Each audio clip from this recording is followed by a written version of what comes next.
Hi, how's it going? My name is Dawson Adams, and today I'd like to present my argument on whether cheer is a sport or not. But first, here's my audience.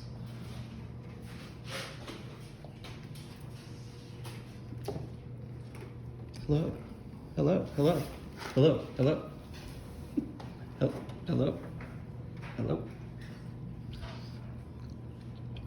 Thank you guys, appreciate it. So, in my honest opinion, cheer is absolutely 100% a sport. For an activity to be considered a sport, it must involve physical extortion and skill, and must include an individual or team competing against others for entertainment. According to an article written by the Active Network, there are currently 4 million cheerleaders in the United States. With over thousands of teams nationwide, cheer continues to grow nationally and globally. With more athletes starting to participate in cheer, the sport also continues to grow competitively.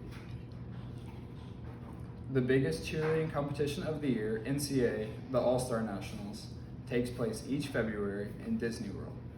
Around 30,000 cheerleaders attend from around the country to compete to become a national champion. This event also attracts 40,000 spectators from family and fans, and it brings in millions of dollars in revenue.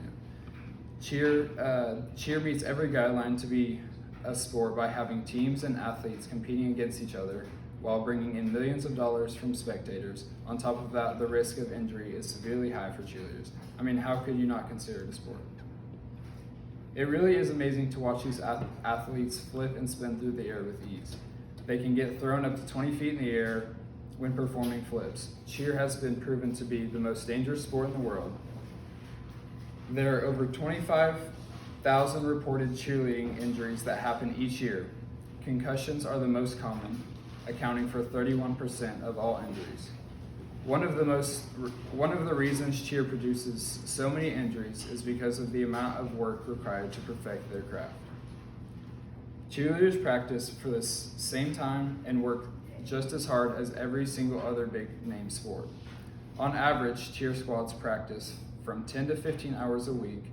With all of that practice, cheerleaders have shown the world how mesmerizing the sport can be.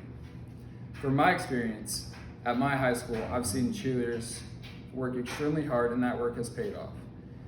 They work throughout the year, and it has paid off by winning multiple state championships in the past few years.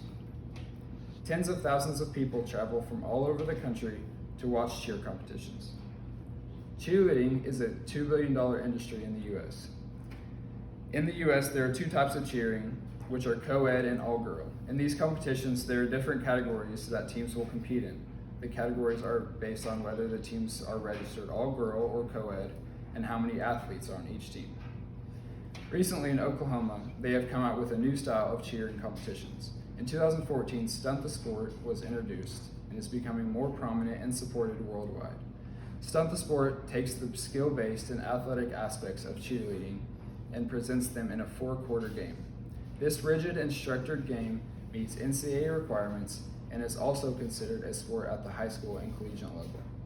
In all, cheer meets every guideline to be considered a sport by having teams and athletes competing against each other while bringing millions of dollars from spectators. On top of that, the risk of injury is extremely high for cheerleaders.